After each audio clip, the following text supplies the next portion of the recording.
So what are you? If I was to answer that question today, part of my answer would be, because I live about 45 minutes west of Kansas City, I am a Chiefs fan. And if you don't know, a week ago they won the Super Bowl. And so I am celebrating still, just a little bit.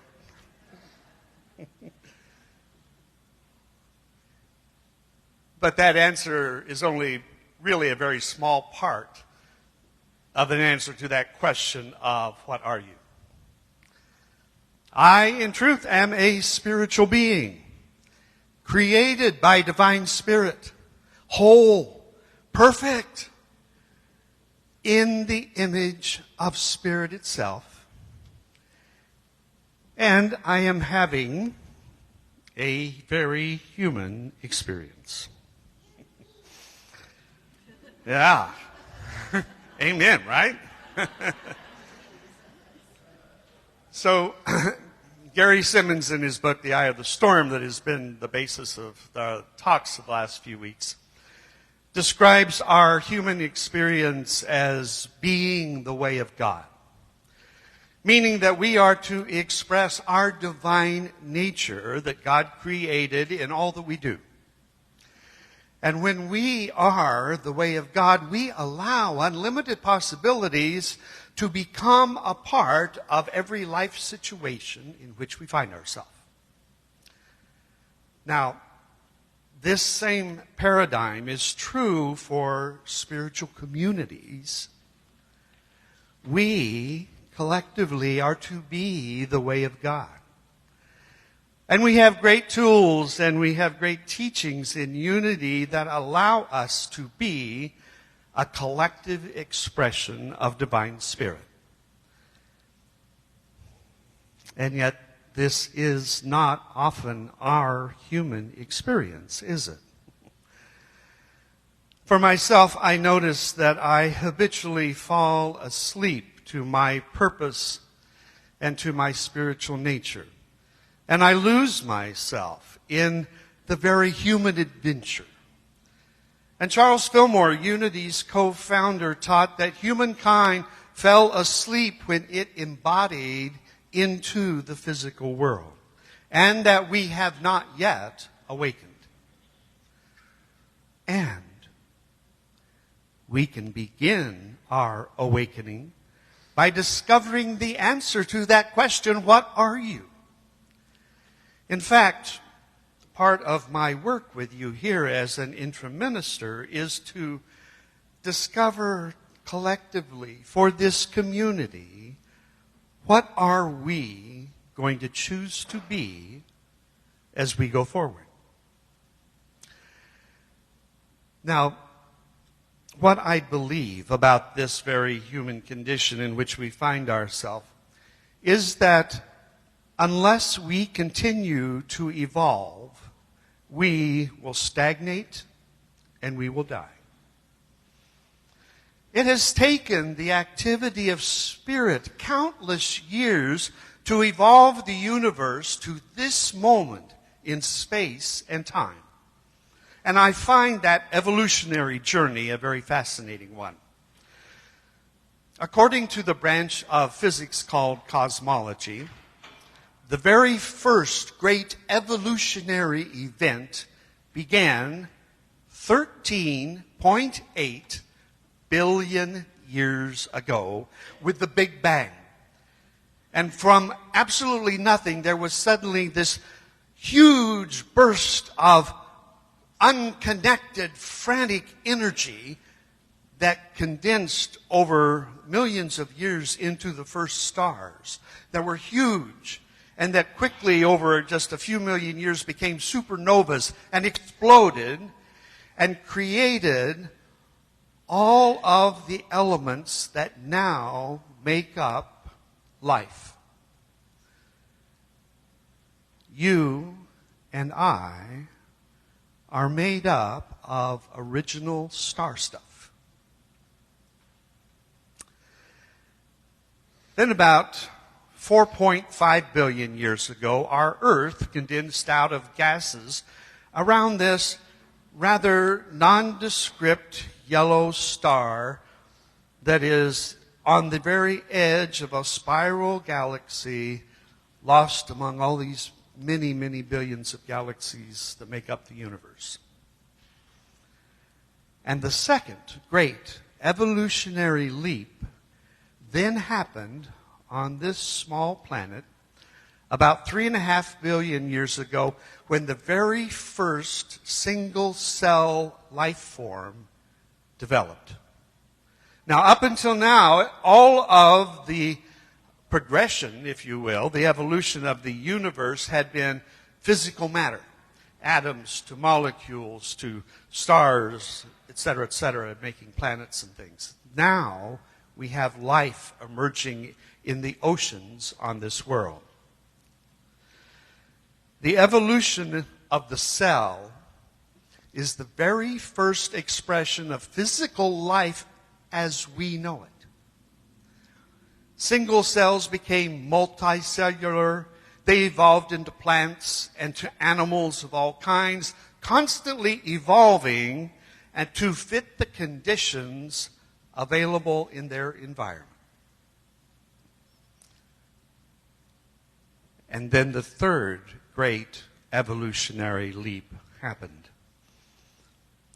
Around 1 billion years ago, self-consciousness appeared in the forms of the very first early man. We human beings may not be the only species in this universe that has evolved self-consciousness, but we human beings know that we know. We know that we understand. We are self-reflective. And the expression of life in the universe became consciousness in a new way.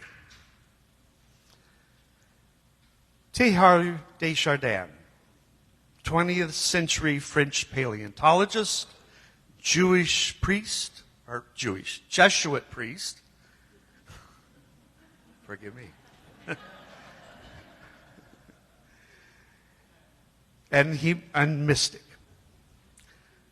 observed the evolution of the universe, and he saw a purposeful growth of complexity from random energy to atoms to complex molecules to stars to single-cell life to man.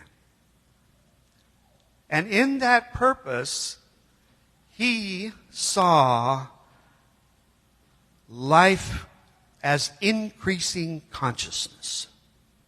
Increasing consciousness. And he understood that the purpose of the evolving universe was to develop more love. And I want to quote him. He said, "Love, the affinity of being with being, is not peculiar to man. It is a universal property of all life, and thus embraces all forms of organized matter. The forces of love drive the fragments of the universe to seek each other so that the world may come into being. Love is the fundamental impulse of life."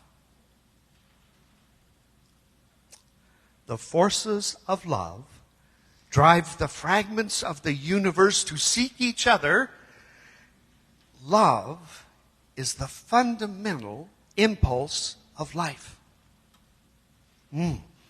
Desjardins' concept is not dissimilar to Charles Fillmore's definition of love. And I take that definition from the Metaphysical Dictionary of a Revealing Word.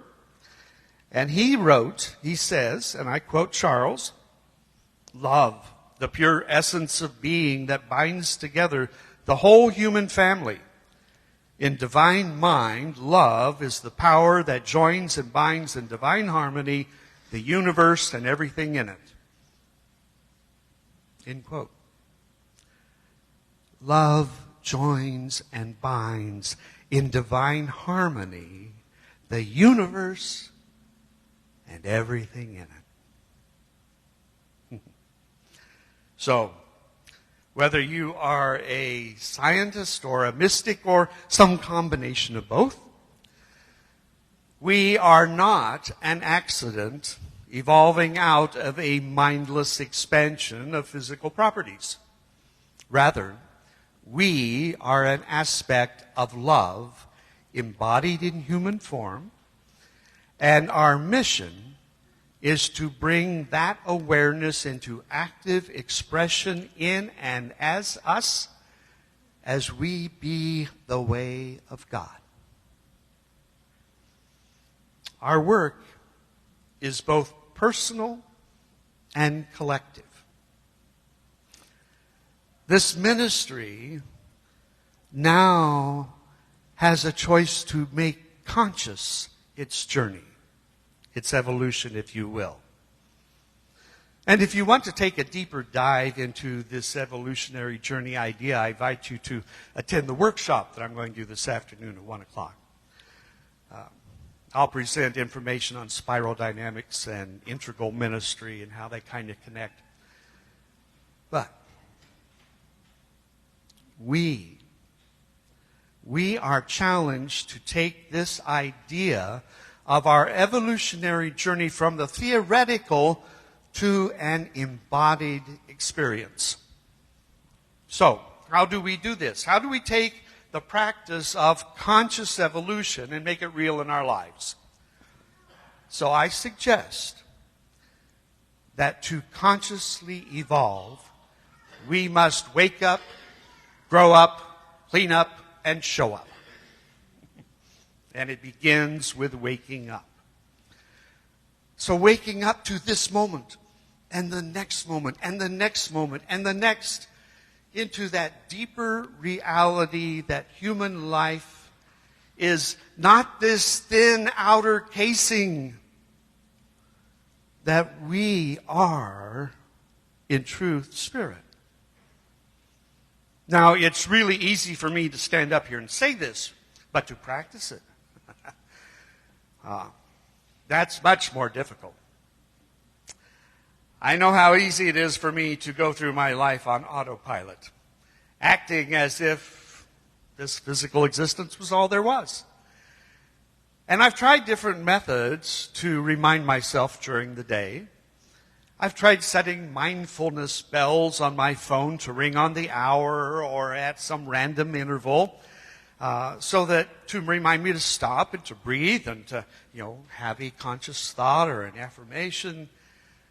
And that usually lasts for about a week before I get really irritated at being constantly interrupted in the many things I have to do, and turn it off and go back to sleep. One of the best waking up practices I have found for me is the daily time of meditation or prayer. And setting that time aside intentionally, it does more to wake me up to the presence of Spirit and give meaning to my life than any other practice I have found. Now, I don't think it's particularly important which form of meditation or prayer one practices, as long as you select one and you dive deep into it.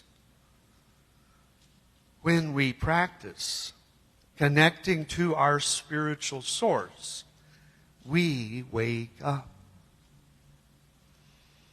Now, growing up. Growing up is a little more difficult. Not the physical part of growing up. We all do that more or less successfully. It is the developing of emotional and spiritual maturity that is difficult. Our society does not teach us to do this with any degree of skill or accomplishment.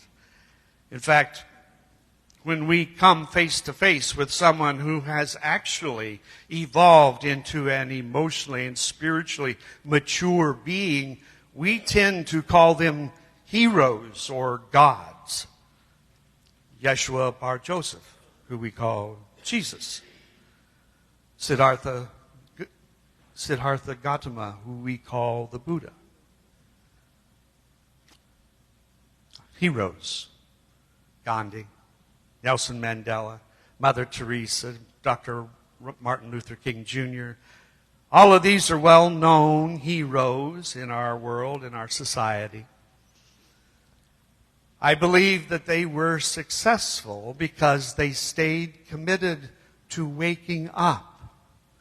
And then they followed the inner guidance to grow up.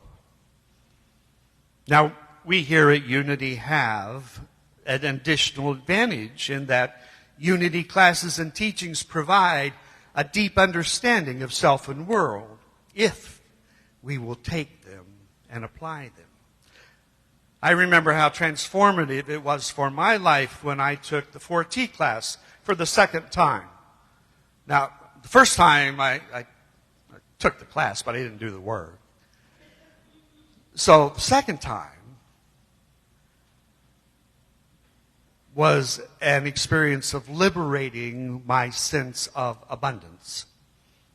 And my life left the rut of lack that it had lived in. Now, I cannot say that I've never been challenged by an aspect of lack since I had that class, but I can say that my response is much more aware and grounded in truth principles. The third practice, cleaning up. Now, for those of us in our Western society, this can be one of the most challenging of all. You see, cleaning up is the process of healing the parts of our human identity that have been damaged or cast off as unneeded or ignored as we have grown up. In psychological models of development, this is what we call shadow work. And we all have aspects of self that exists as undeveloped or as mistaken beliefs that we acquired at some point, especially in our childhood when we did not have much of a rational sense about how the world and people were. Most humans ignore their shadow, hoping it will never make its presence known. And of course it does. And if we are lucky, we get mad for no apparent reason and yell at a loved one who will forgive us. If we are less lucky, we find ourselves acting out and creating havoc in our life and in the life of the world.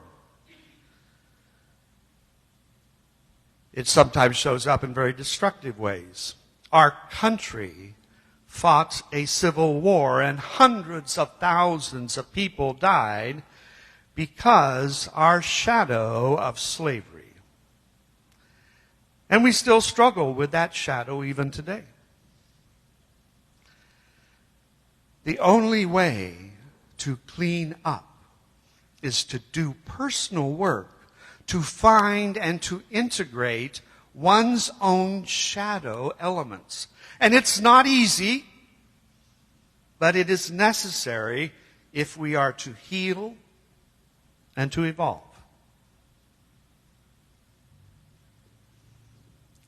Showing up.